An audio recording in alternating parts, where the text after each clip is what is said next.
I would like to welcome all of you at our conference. The topic is not new. You know very well about that. Some of us remember debates in the European Parliament on Nord Stream 1 10 years ago, but even better, on South Stream more recently. Since then, a lot has happened.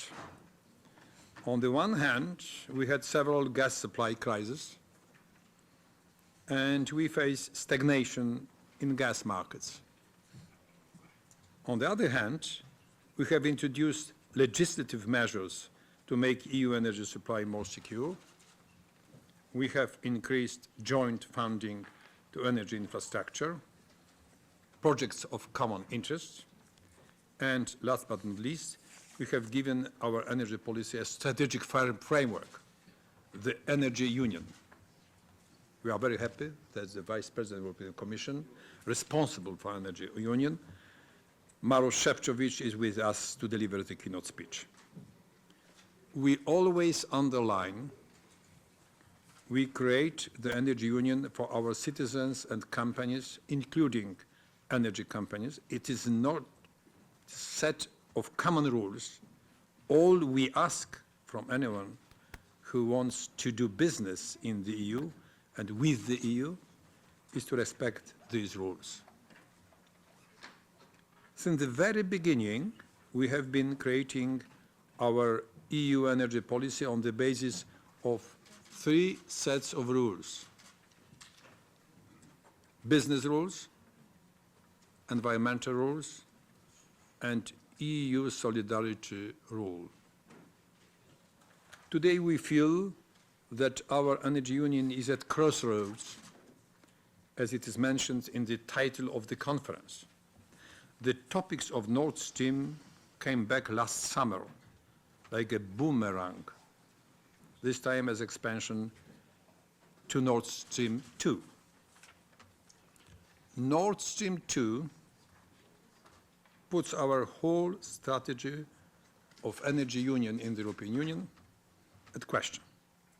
This was the main conclusion of the 3 debates which we had in plenary last autumn.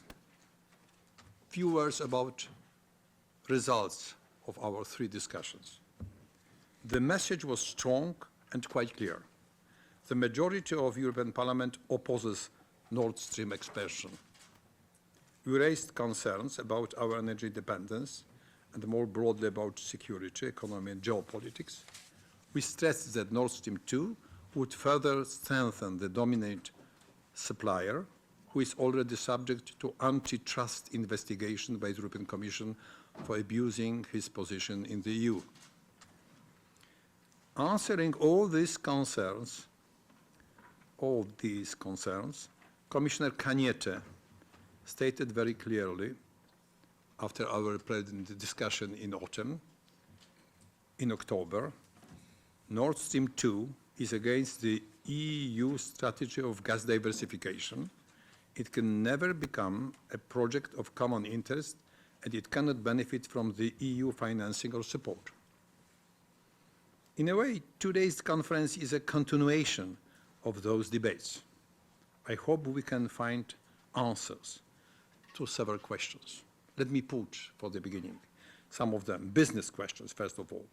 What is the economic justification for Nord Stream 2 when the existing capacities are being used only in 50% and when global gas markets are stagnating? Second, what is the advantage of building new expensive pipelines on the seabed over modernizing existing pipelines? And thirdly, how to protect our energy resilience, geopolitical goals, and overall security while protecting the commercial freedom in the EU? Each question is very important for us. But also 2 more general questions, maybe put on the table from the intergovernmental or European institutions point of view. What is the environmental footprint of this expansion? Who will be responsible for solving possible environmental crises? And how does Nord Stream 2 affect EU's focus on blue economy and its potential for creating growth and new jobs. And the last question, last but not least, maybe the most important one. When we face so many difficulties, can the EU afford creating new tension between the member states and new difficulties for countries in the EU neighborhood who will be legally, logistically, and financially responsible if the expansion of Nord Stream causes unplanned and uncontrolled closing down of existing infrastructure with all the possible crisis of supply? If built, Nord Stream 2 would have to fully comply as any other infrastructure project with applicable EU law, including on energy, environment, and public procurement. Let me underline again that EU law applies in principle also to offshore infrastructure under the jurisdiction of member states, including their exclusive economic zones. What exactly within EU sectorial legislation applies has to be assessed in regard to their specific provisions. The construction of such an important infrastructure project as Nord Stream 2 cannot happen in legal void. This would also run counter to the interest of economic operators in having legal certainty. Neither can it be exclusively operated only according to Russian law. Against the background of colliding legal regimes, Nord Stream 2, if built, has to be operated under a legal framework which also takes duly account of the key principles of our energy market rules.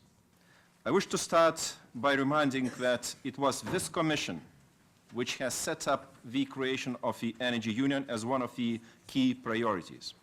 Energy Union was supposed to be yet another area of common policy and consolidated action for the European Union. Energy Union was designed first and foremost to deal with Russia, but not against that country. We all agreed that Russia can no longer be seen as a reliable partner, as it is using its oil and gas supply as a political weapon via Gazprom or other executors of Kremlin. And today, we have to face this project, duplication of existing Nord Stream, which is about to kill much of what was intended to be built or achieved, and much of what we pretended we had learned. And I am not exaggerating, to deal with the killer project. The Nord Stream 2 project, in my view, designed to kill many things, and I will mention 5 of them. Firstly, European Union's unity. It's already hugely exaggerated, but Europe is again divided to the west and east. Those who will be directly supplied and those who will be directly bypassed, and their future as a transit countries will be put at a big question mark. Second, alternative energy efforts. In the first place, the LNG terminals are put at huge risk, as oil transported via tubes will always be cheaper. Now, are we going to expect our alternative energy technologies to be innovative if we are still sitting happily with the cheap Russian gas? Third, European future of Ukraine. That is our problem. And do we have any problem with Ukraine? Has it caused any cuts of transit to Europe? No, transit was secured despite the war from Russia. Ukraine is now saying it's ready to duplicate the transit through its territory. Why it's not considered as an option? Fourth, a good name and image of Germany. It sometimes cannot, and I do not understand, the logics of the German politics and business. Why there is such a huge desire to be connected to the Russian syringe? Are we not afraid of these corrupted Russian businesses inside Germany? And fifth, and very essence of energy union, if Nord Stream is going to be further developed, the energy union will be not at the crossroads, but at a far less pleasant place, I am afraid. the Council and the European Council have been given fairly consistent messages in the last 3 years, time and again, because they reaffirmed the significance of 3 points. The first one being the reduction of the EU's energy dependency. The second one being the fact that we have to increase the security of supply, and they've endorsed the strategy. And 3, that there should be diversification of routes, sources, and suppliers. These are 3 elements consistently coming back in statements, conclusions of the Council and the European Council. The Council also stressed the need to implement critical projects of common interest, not that Nord Stream 2 would be a project of common interest, but they have consistently stressed the importance of that in the gas sector to ensure the goals that I just mentioned. And in that context, it is important also to say that the Council stated, by welcoming the EU Energy Diplomacy Action Plan, that foreign policy instruments and channels should be used to ensure the long-term energy supplies to and the transit through Ukraine. This was all endorsed and stated unanimously by the Council. Now, the December European Council, where the leaders had a discussion, a thorough discussion. Following that discussion, the European Council not only recalled that any new project should entirely comply with the third energy package and any other legislation, but also emphasized that any new project should be compliant with the objectives of the Energy Union. So this means that the European Council clearly put forward a legal but also a political conditionality. In the light of this, it can be argued, and some raised serious questions, as to the compliance with the goal of strengthened energy security, as this project does not seem to reduce the dependence from one supplier and does not seem to contribute to the diversification or multiplication of sources and routes. I believe that this project of redoubling of Nord Stream will engage us at different levels. Our task is to start a reflection, and not an ideologic reflection, but a specific reflection on this work. Here, I don't refer to the problems, geopolitical problems. We heard the problem. We talked about different problems in the first part of this debate. Some aspects have been anticipated and we will have to repeat them. So they have been object, the geopolitical aspects have been already object of a wide debate. Here I would like to refer to the profile of economic sustainability and to the environmental sustainability of this project, which are very important. Today, since it starts in 2011, Nord Stream 1 operates at 50% of its potential. So therefore, we can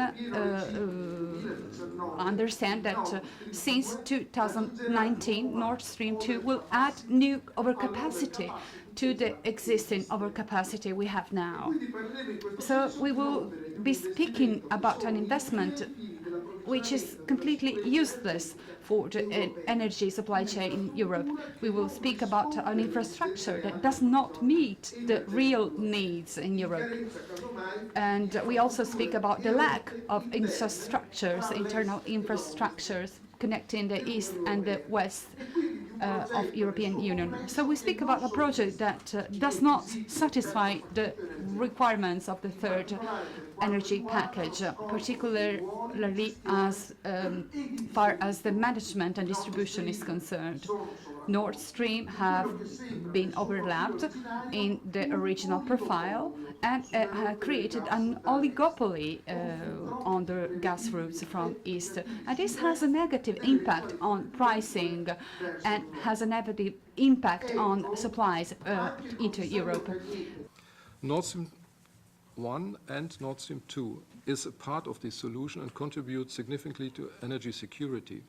We will also stimulate the construction of new connecting pipelines in Europe. And if you have an eye on the maps of infrastructure internally in Europe 20 years, 10 years ago, and you have now an eye on the infrastructure which has built in the past years, it's a great achievement in Europe that we have now a real internal market where the gas can flow from one point to the other point in Europe, and this is really remarkable. So from our point of view, we stimulate not only new infrastructure, we create new liquidity in the market. That means more liquidity in the market, more competition, and this has an impact on pricing and the choice for the customer. I would allow myself also an additional introductory remark because I'm sitting here as a Green, so on a panel which is also made for Greens, but I'm also with other colleagues, long-standing friend not only of Ukraine but of the whole of the east of our continent. I would underline that this includes Russia. And from my point of view, based on the experiences since the Kremlin decided to go for a hybrid war on Ukrainian territory, but also targeted against European strategies, it feels for me strange to regard Nord Stream 2 as part of a strategy which can contribute to better security of supply of energy in the European Union. And I found it very good when Mr. Tusk, as President of the Council, intervened directly after the new experiences with the Kremlin and came with this idea of the energy union, especially also as an answer to the new challenges posed to the European Union by Russia. So I'm convinced right now is the opposite of what we want to achieve for security of supply when we go for Nord Stream 2.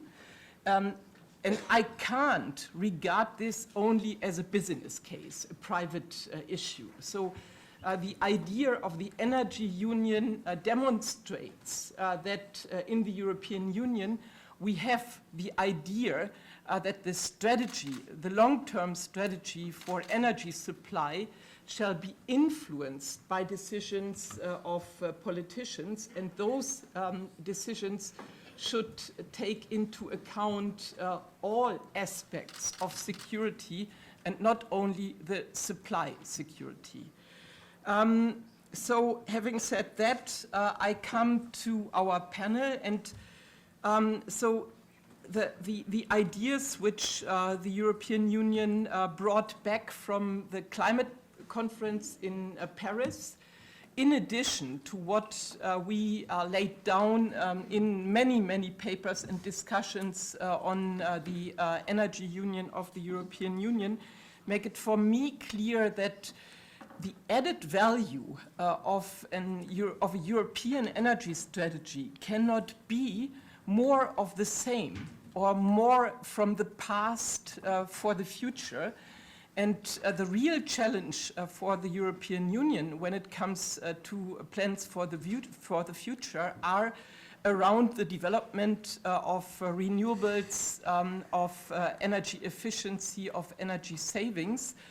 And if we miss this, the European Union would miss the best moment to really achieve the biggest and most important innovation project for our economy and our industry.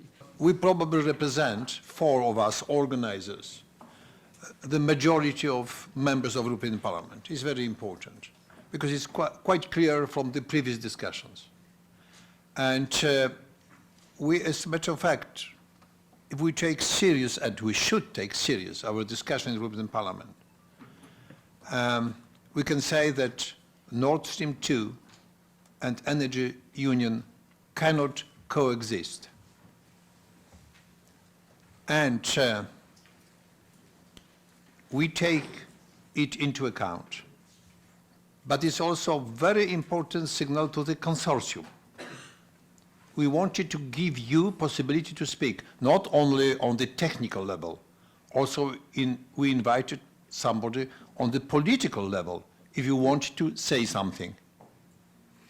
Because the project is certainly a political one, not only commercial, as all the projects on such a scale are political ones, from point of view of our cooperation in the European Union, our solidarity, and our certainty in the future. So it is very open, very important that we've got open discussion here in the European Parliament. And we should take into account, it is a matter of each of us, if we could be convinced for any solution. But certainly, on behalf of the European Parliament, we wanted to give a strong signal that we are open for discussion. And we want to give also signal to our companies in the European Union about the state of the play and the feelings in the European Parliament. Thank you very much. You know, it were not us who taught a lesson that energy is not anymore a business as usual. Mm-hmm. Not anymore. Gazprom weaponized energy, and Gazprom was a side which taught us that lesson.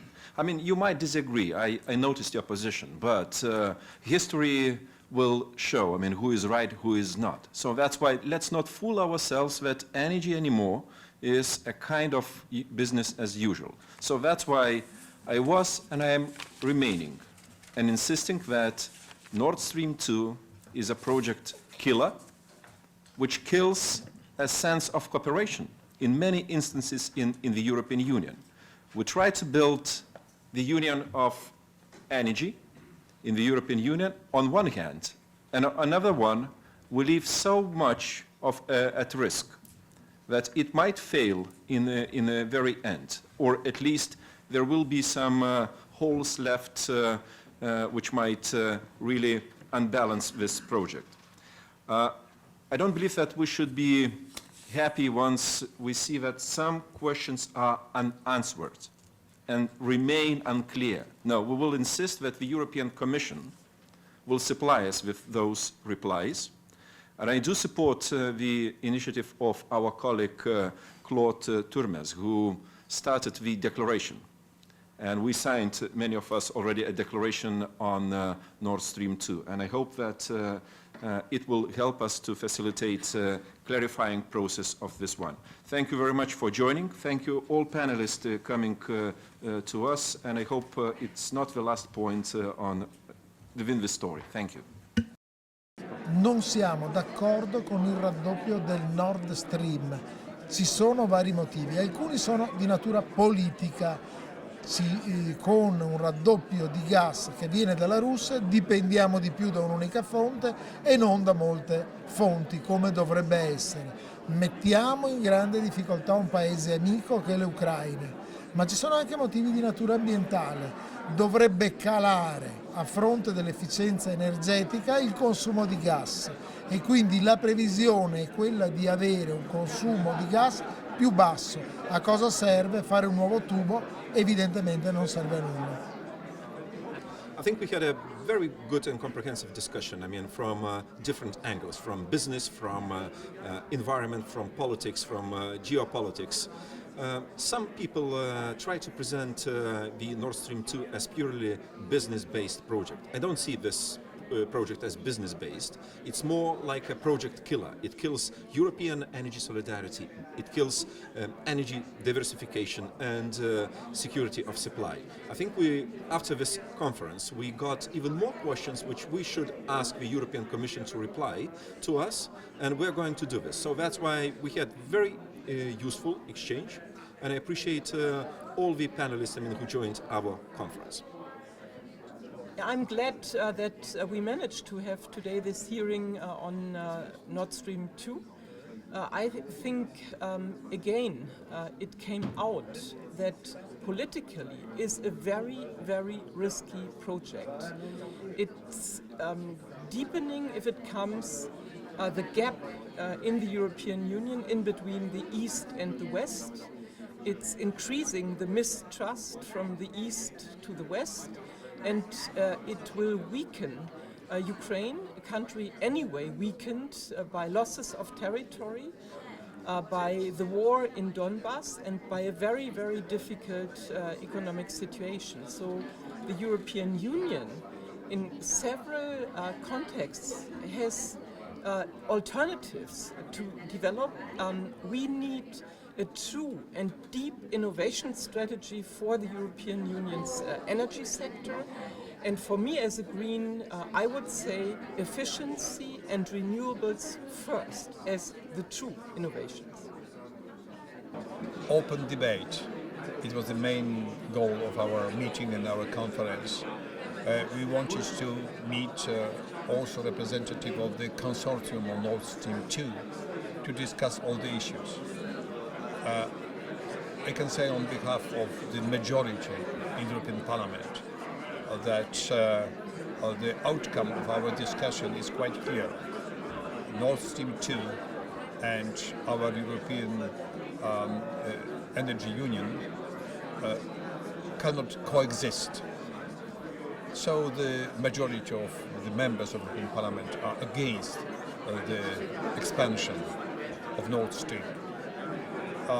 It's very important to underline that we build our energy union on the basis of good business cooperation, environmental protection, and also solidarity rules.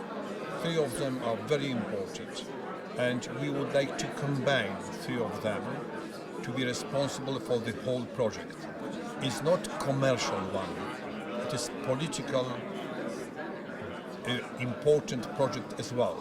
So responsibility not only consortium and business community, but also the member states, European institutions like Council, Commission and the European Parliament. On this basis, we discussed very openly all the aspects of Nord Stream 2, and the result of our discussion is similar to our discussion in the plenary sessions, that we cannot agree with such a project which goes against our European rules and our energy union.